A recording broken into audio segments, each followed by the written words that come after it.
We now know that the former High Court judge, Baroness Butler-Sloss, will lead the independent inquiry into child sex abuse. But it's still far from clear what, if indeed anything, was known at Westminster about those abuse allegations. Last night, footage from a 1995 BBC documentary suggested that whips, those who manage party business in Parliament, may have known some of Westminster's darkest secrets. Oh, I'm just the chief whip, Matty. My personal feelings are neither here nor there. I look after morale and discipline amongst the backbenchers, keep them up to the mark, listen to their problems, help them out when I can, administer some sharp kicks up the backside when that seems indicated. Just like a prefect, head of house sort of thing. I'm sorry, that sounds very cheeky. Not at all. That's exactly what it's like. Anyone with any sense who was in trouble would come to the whips and tell them the truth. They'd say, no, I'm in a jam. Can you help? It might be debt, scandal involving small boys, or any kind of scandal which a member seemed likely to be mixed up in. They'd come and ask if we could help. And if we could, we did. And we would do everything we can, because we would store up brownie points. That sounds a pretty nasty reason, but it's one of the reasons. Is if we can get a chap out of trouble, then he'll do as we ask forevermore. Now then, Mr. Stoute, you seem to have got yourself into a bit of a mess, and you haven't done a lot for the image of the party either, have you? No. No, Chief Whip. I'd like to say how terribly sorry I am. You should have thought of that before. Can we do anything for him, Stamper? Not easy, Chief Whip. I've talked to the sergeant, and he's understandably reluctant to believe our friend here stopped his car to ask the way to his own bloody constituency. Dear God. I'm really Do awfully... shut up, Stoute. Sorry? However, I did eventually persuade him to stretch a point. He won't be proceeding. Really? Oh, my God. I can't begin to tell you how grateful All right, Stoute, you've been lucky. Heard something else funny about you the other day. Heard you were thinking of abstaining on the second reading of the Environment Bill. What? Don't. No. No, of course not. All right, Stoute, take yourself off and try not to be such a damn fool. And if you must use whores, for God's sake, go to a decent knocking shop where they understand the meaning of discretion. Stamper will give you a list if you don't know any yourself.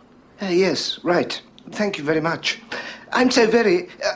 if ever there's anything at all, I can... Yes. Off you go now.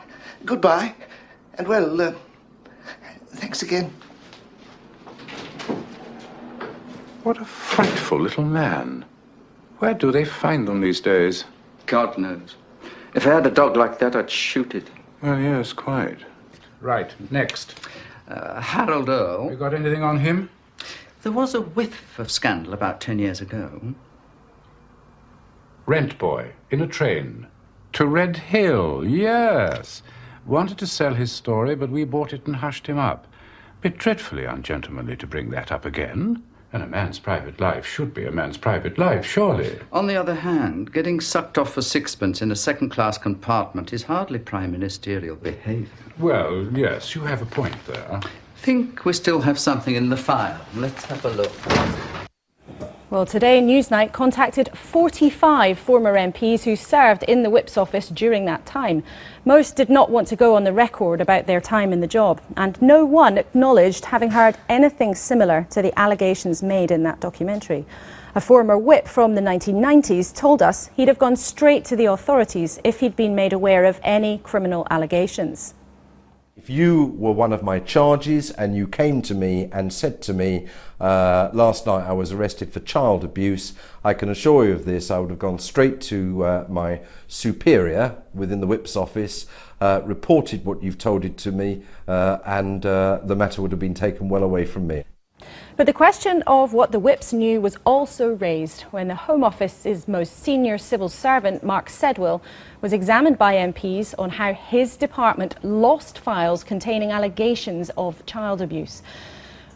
Earlier you exhorted other public bodies to search and share relevant documents.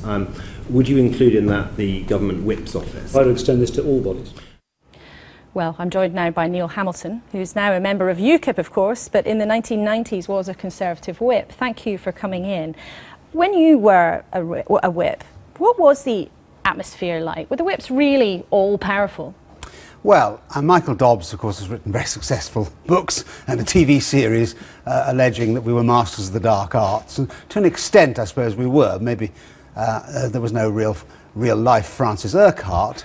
But I think if you go back to the 60s and 70s, maybe even to the early 80s, there was a culture where the establishment were to be defended, protected, and secrecy was more the order of the day than it is now. So what kind of secrets did the whips keep? Oh, well, we had what was called a dirt book. And not even a little black book, a dirt A dirt book, yes. And the whips would write in it what they heard and saw in the course of their day, about their colleagues and what was said, the way they behaved.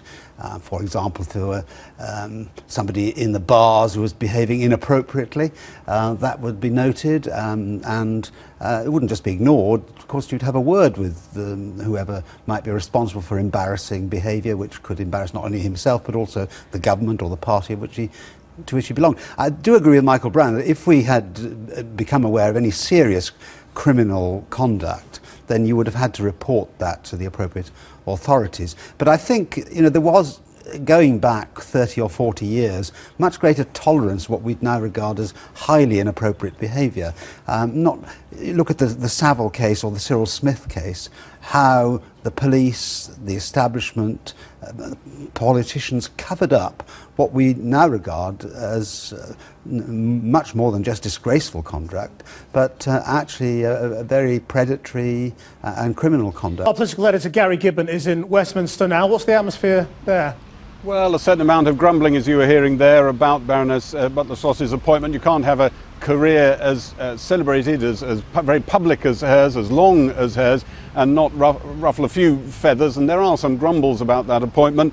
There is widespread fear about what follows. The MPs are, some of them baffled, certainly horrified about the talk about conspiracy, the dark crimes that are alleged by past occupants of this building, but a fear that the public mood, just with the allegations, without things having been properly justified in public, the mood around allegations will swirl, will magnify, and there will be, as there was over expenses, but multiplied many times, a wave of disenchantment with politicians, the establishment political parties, and they'll feel that impact very strongly is what they feel. There's been a flurry of talk of these books of dirt the party whips are supposed to keep on MPs. I mean, is that real? I mean, do they really do that? It was a real phenomenon. I talked to a few ex-whips today about it.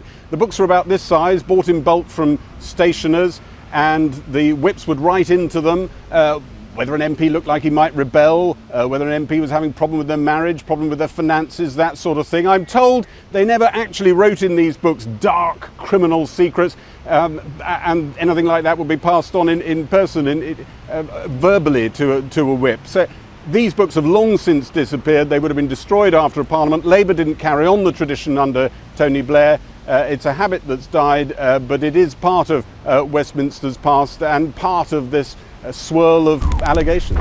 Gary Gibbon in Westminster. I've been getting away with it.